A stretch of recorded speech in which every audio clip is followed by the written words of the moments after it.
Welcome to the Psychedelic Passage podcast. My name is Jimmy Nguyen. I'll be your host today. For those of you who are newer to our podcast programming, I am one of the co-founders of Psychedelic Passage. Nick is taking a little bit of time away from podcasting, and so I'll be here with you today for a really exciting episode. And for those of you who have been here with us for a long time, you've known that I've taken a little bit of break from our episodes. And so I've deeply missed you all. And I hope that you found a lot of good insight and value from the episodes that we have had over the past couple of months. I've personally taken some time away from the office, coming back from Burning Man, and also just taking a little bit of time for the prioritization of my own mental health. And so happy to be back with you all. You know, one of our primary goals of our organization and this podcast is to provide tangible and actionable information to folks who are psychedelic curious, and also to engage in dialogue and conversation around the lesser talked about things related to psychedelics, intentional psychedelic use, and finding the right support for your own journey of healing through psychedelics. And so I'm really grateful to have you all here on this episode. Today, we have an awesome topic for you all, which is to talk through a couple of the different psychedelic medicines and substance choices that are more popular and available to folks seeking intentional psychedelic work. You may look back on our episode 37, where we had a guest talking through the different parameters and how to choose your substances and some of the different factors that you should consider when trying to find out which psychedelic medicine is right for you. So in this episode today, we're going to talk through 4 of the most popular or commonly available psychedelic substances here in the United States, primarily psilocybin, MDMA, ketamine, and LSD. I'll go through a little bit of a history and context of each one, and then we'll spend a little time to talk about the different factors that you should consider when thinking about what the right medicine is for you. So let's dive in.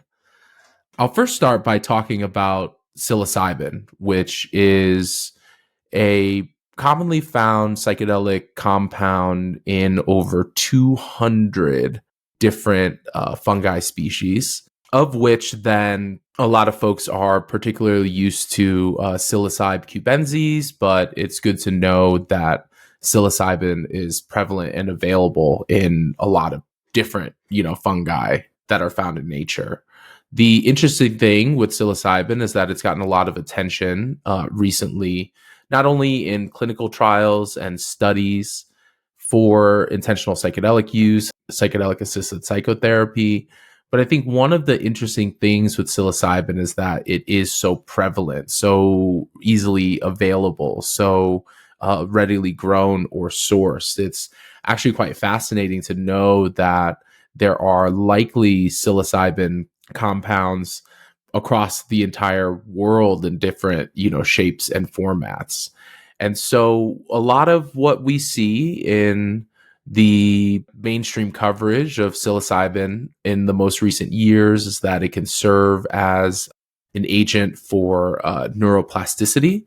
It's often called a psychoplastogen, which is a compound that's capable of promoting rapid and sustained neuroplasticity. And what that means and the way that psilocybin works with our brains is that it's a serotonergic psychedelic, which means that it is an agonist for the 5-HT receptors in our brains, which are the primary drivers for regulating and uptake of serotonin within our system. So what does this all mean? Most folks who engage with psilocybin across a range of different doses will, especially if you're considering like a large dose experience, of which I consider like microdosing, as you've seen, we've done a couple of episodes on, may range from, anywhere from 25 milligrams up to almost 1 gram of actual dried fruiting body of the psilocybin mushroom, of which within there contains a certain percentage of psilocybin, usually on average about 10 to 15%, depending on the strain. In our bodies, when we consume this, it then gets translated into psilocin, which then also has its own, different properties of psychedelic use, which can initiate an altered state of consciousness, or what we normally consider a psychedelic trip or a psychedelic experience. The duration typically lasts anywhere from 4 to 6 hours, depending on your dosage, especially for large dose experiences. And there can be a couple of different factors or components of the psychedelic experience. It's important to note that there's a lot of different people who engage with psychedelics for a variety of different reasons. Maybe somebody is wanting to improve their mental health or their mood. Maybe some folks are wanting to tap into their spirituality. Maybe some folks are wanting to better connect with the body. But it's important to know that if you're moving into a large dose psilocybin experience, that typically you're looking at about 4 to 6 hours of duration. I personally find with psilocybin that it often has this almost like oscillating effect, to where when you are first starting to feel the effects of the medicine, it will kind of ramp up a little bit. And then you almost have these like peaks and troughs as far as the ability to have a little bit more like linear thought and a little bit of better, functionality of getting up, going to the bathroom, getting a drink, taking care of yourself. And then there are times where it can oscillate into larger experiences where you are just a little bit more immersed into your experience. Psilocybin, as we've talked about, quite greatly, can elicit this altered state where it can be helpful for you to dive into certain aspects of yourself, whether that's personal discovery, working through trauma, tapping into the somatic side of yourself, which is the work in which where energy and traumas are stored within our body. Some other folks will express a feeling of euphoria or connectedness, with others. And this is ultimately the bulk of the work that we find with our referral facilitator network, because psilocybin is generally fairly prevalent, fairly available, or for the folks who are, cultivating their own, that tends to become a more straightforward process. So we'll touch on that a little bit more, but, it's important to mention that with psilocybin, these experiences, and actually all of the psychedelics that we'll be talking about today, are what's called non-specific amplifiers. So what that means is that there's the opportunity for things within our body, latent emotions, things that are within our unconscious, content that's within our subconscious, to rise up to the surface in order for us to better work with and address and navigate them. I think that'll hold true with MDMA. I think also ketamine and LSD, which we'll chat about in our episode today. But psilocybin tends to be the primary psychedelic substance in which folks are engaging in. I think the next most popular one is probably MDMA, which is the feature in a lot of the clinical trials. There are currently some clinical trials with MDMA-assisted psychotherapy. We're hearing a lot about MDMA as well. And so MDMA is typically found in a powder. It's a synthesized substance, which means that it's man-made, as opposed to psilocybin, which is found in nature.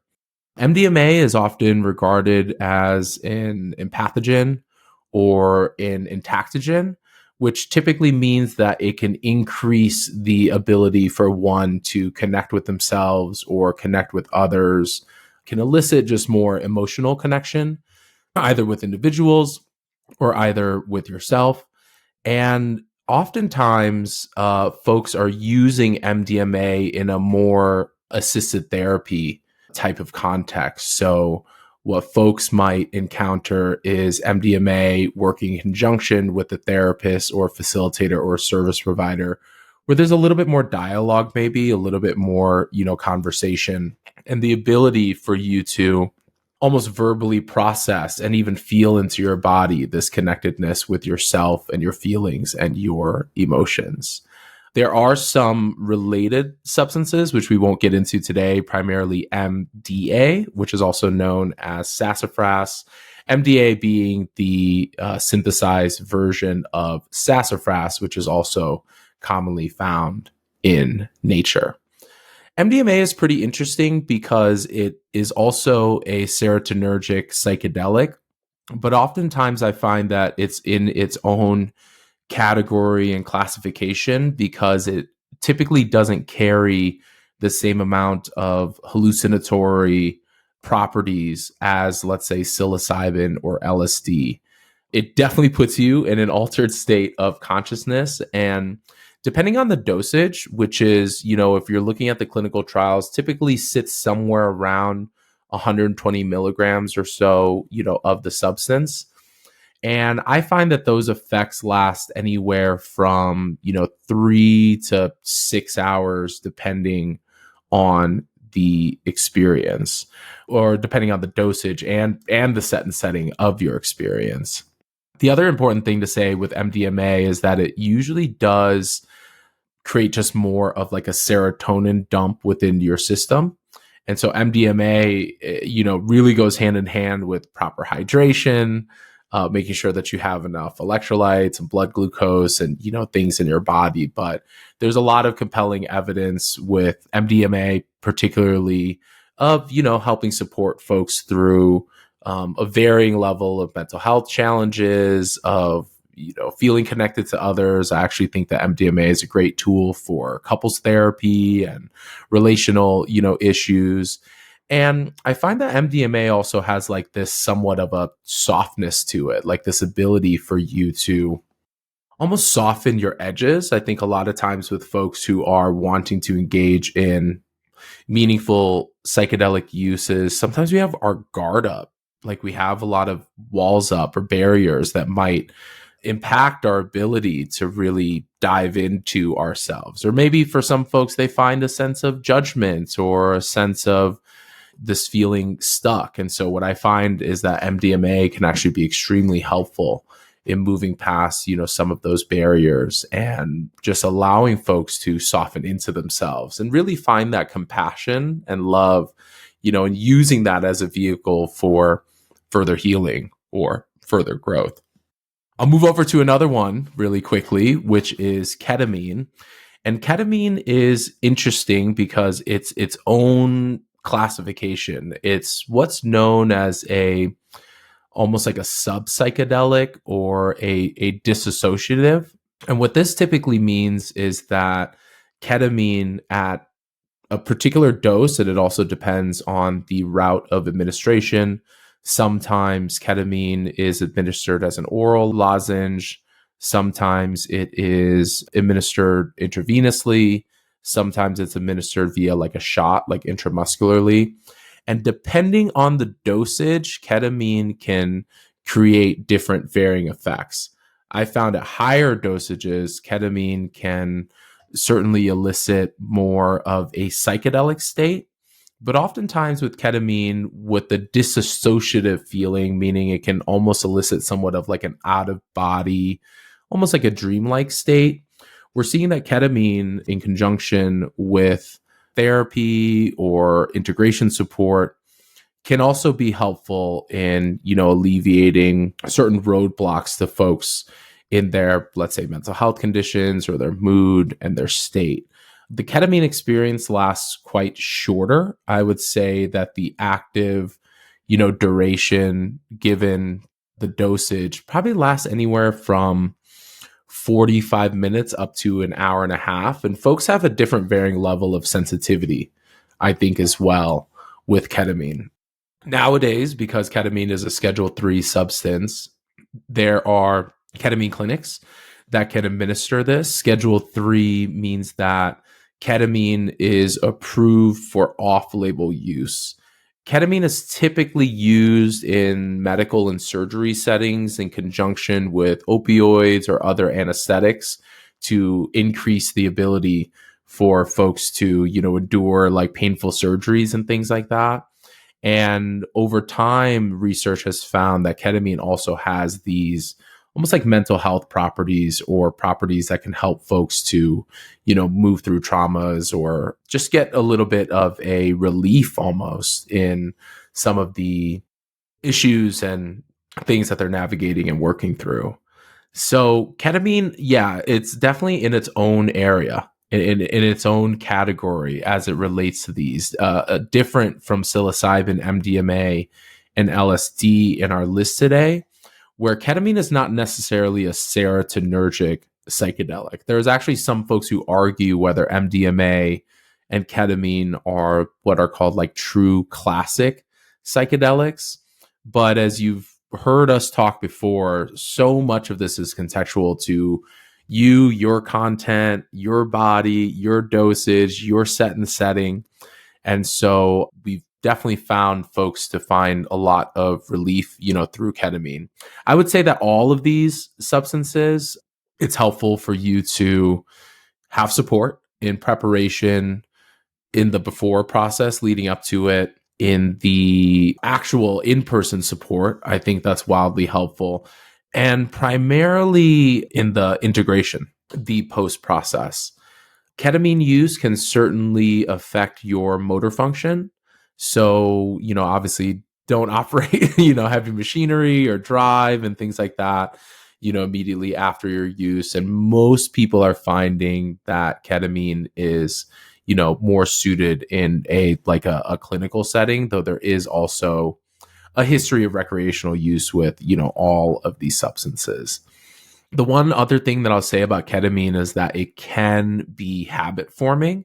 There has been some evidence of folks, developing more like short-term habitual use, of ketamine. So if you do have, let's say, an addictive personality or addictive tendencies, it's definitely something to be mindful of, to check into as you're thinking about potential ketamine use, whether through a clinic or otherwise, as opposed to, let's say, psilocybin, where there are many folks who just have one experience, and then that's, the catalyst that they're using to enrich their, healing process in whatever format.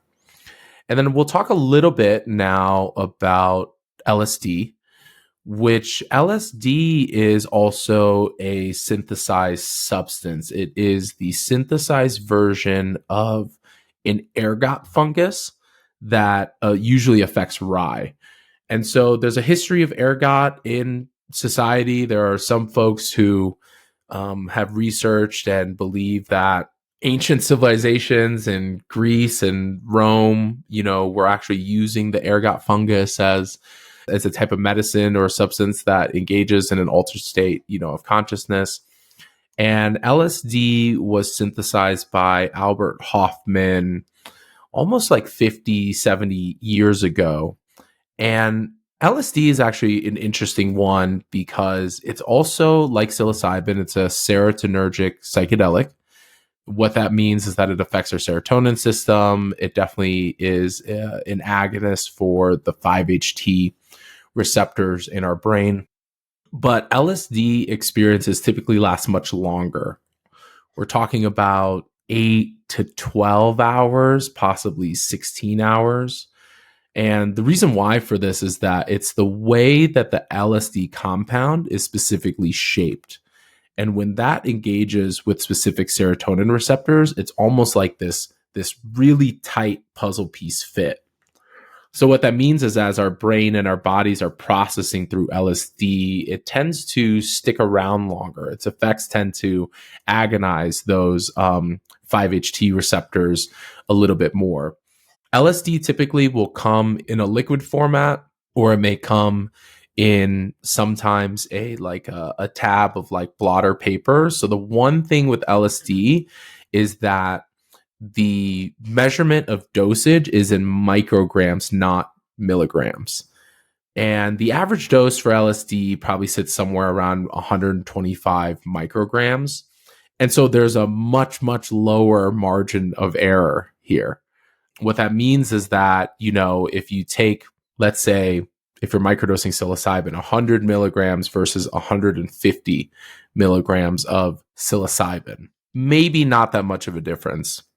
But if you were doing 100 micrograms of LSD as compared to 150 micrograms of LSD, it's a much, much wider and larger difference. And so this is really important to keep in mind as you're thinking about dosage. And when it comes to, I would say, I mean, really any man-made or synthetic psychedelic, it's really important to know your dosage. Really, really important to know your dosage. And the reason why I think psilocybin is a little bit more popular is that MDMA and LSD are a little bit harder to source, to be able to find, a legitimate and safe source to, engage in this use. That's where things like drug testing reagent kits, which we certainly have links to on our website, that's where qualitative analyses are really important, products like Q-tests. And because it's a synthetic substance, there can be some, I guess, like fake LSD might be the way that I say it. There's a compound out there called 25-NB-IOME, which is usually almost like a fake LSD that can float around there.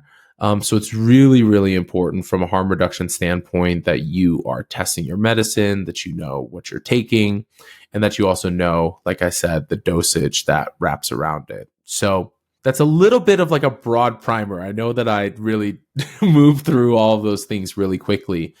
And what does this mean for you? If you're a psychedelic curious person who is, interested in engaging in psychedelics for whatever reason, primarily the folks who find Psychedelic Passage are seeking psychedelics for some type of, intentional use. Why does all this information matter? First and foremost, I think that the psychedelic substance that folks choose are the ones that they feel like they can safely access. And so oftentimes it is harder to maybe source ketamine, MDMA, or LSD. Maybe psilocybin folks find a little bit of a more direct and easier pathway for. I think the other thing that's really important to consider is duration. So just knowing that all of these different psychedelics have different durations, it's important to factor that in. What we're talking about is doing deep work with the aid of psychedelic substances. And we may not have all the time in the world to be able to take time off of work or watching our kids or, other responsibilities in life for us to be able to engage in a long experience, especially for folks who are first timers. Let's say you're psychedelic curious, but you haven't engaged in a psychedelic experience yourself. You may not want to engage in an 8 to 12 hour, psychedelic experience such as LSD. It may be more approachable for you to consider a shorter duration psychedelic.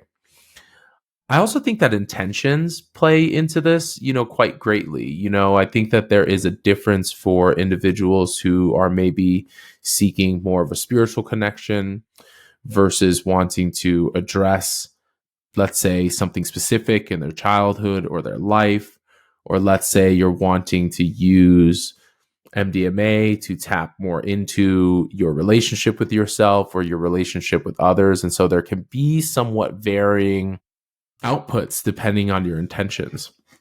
I find that as it relates to LSD and psilocybin, I think that psilocybin is a really great vehicle to dive into yourself, like the biggest steps of yourself. Whereas LSD, I find, can be a little bit more cerebral. And in my own anecdotal experiences, I feel like LSD gives me a little bit more of an insight on how I connect with the world, whereas opposed to psilocybin, where it's a little bit more about, okay, how am I connecting with myself in relation, to the world? So a little bit of a slight difference there. Other things that I think might be important here for you all to consider, as I mentioned, are, safe access, the ability to just know that your substances aren't adulterated, to know that you are safely sourcing, your medicine. And then also, if you're looking into trying to get some professional support around this, your facilitator or practitioner or therapist might have different levels of experience. So just because somebody is extremely experienced in working with folks with psilocybin doesn't mean that they're going to be experienced in working with folks through LSD. And I would say that the same it holds true for other medicines that aren't, and psychedelic substances that aren't in, this episode today. There's also a lot of compelling evidence of MDMA in conjunction with psilocybin. We're starting to see that in some, protocols and, administered use. And I actually think that that's pretty fascinating. Oftentimes with psilocybin, I feel like people are confronting their blockages and their barriers and their like internal defense mechanisms. Many times, with my clients and within the first like hour and a half, I noticed with some of my clients also this effect of like almost having like a tug of war or like a battle like with the medicine. It's almost like who's overriding what? Is it my brain and my control mechanisms that are winning right now, or is it the effects of the psychedelic medicine that are coming into play? So sometimes we see folks use MDMA actually in conjunction with psilocybin. As I said, with MDMA, it can help to like soften some of your edges and allow you to come down into your own self or your own heart. Sometimes MDMA is called a heart medicine to be able to allow you to access those deepest parts of your heart and your emotions and your being.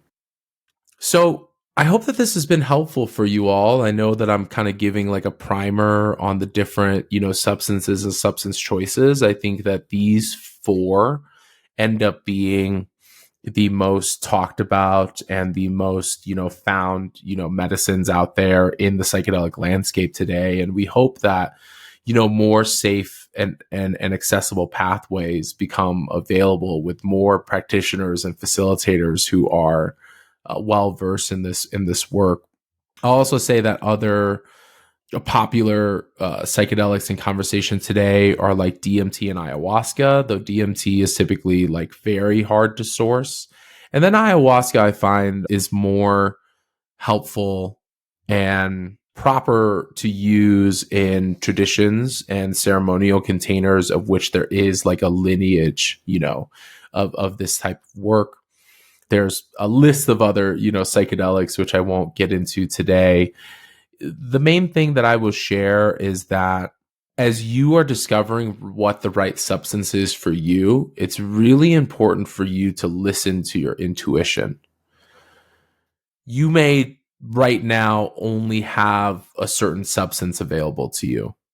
Or you might say, hey, down the road, I want to engage in a larger, deeper experience of a certain duration and a certain number of hours, but I've never done psychedelics before. So I may want to have an entry point with a certain, substance or a certain medicine. It's so contextual to what's going on in your life. Maybe you are finding yourself in a lot of time where you can commit to the work of self-discovery and take some time off of work. Or maybe you may find that your life is like extremely busy. Maybe it matters to you to actually do this in a clinical setting, as opposed to, let's say, a community or ceremonial setting. So you might wait, actually before or until MDMA pathways or other different pathways are more available to you. There's a lot of things to consider before you even choose to engage in psychedelics. And then once you make that choice, you're like, okay, what substance is right for me and what can I use? No matter what, it's really important to get professional support. And this is a part of one of our goals with Psychedelic Passage, is not only to provide this actionable, tangible information, but it's also important to try to connect folks to resources and services and things so that you can engage in these medicines in a safe way, in an ethical way, and in a way that helps you move closer towards your intentions. So that's definitely one of the best pieces of advice that I can give, is that, talking to professionals, talking to facilitators even before you fully decided on what substance can be helpful. I find that there's a lot of folks who are like, I want a really big experience and I want to dive into this. And I heard LSD was the one. And then after I talked to them for a little bit to share that, hey, it's a long experience. It's 12 hours. You may have some issues, sourcing this medicine, properly. And that, you've never done psychedelics before. Here's the profile of your content. Just want to arm you with this information so you can decide what's right for you. And sometimes folks will draw their attention or their curiosity to another medicine or another substance. And so that wraps up our episode today. Thanks for listening to me rant about psychedelics and give a little bit of somewhat of like a broad primer. I'll share with you through our organization that we have an entire, concierge consult team. We have an entire admin team who's dedicated to getting you the right information so that you can make the proper choice for you as it relates to psychedelics. Again, all of these substances are non-specific amplifiers, which means that it's not always rainbows and butterflies. Sometimes this can bring up a lot of deep content, a lot of content that we may have really stored and locked back there in our mind and in our consciousness. And so all of these substances are best done in community. All of these substances are best done in support. And it's really important for us here at Psychedelic Passage for you to feel like, okay, I have the information that I need. I have the resourcing that I need so I can go about this in a way that's best for me.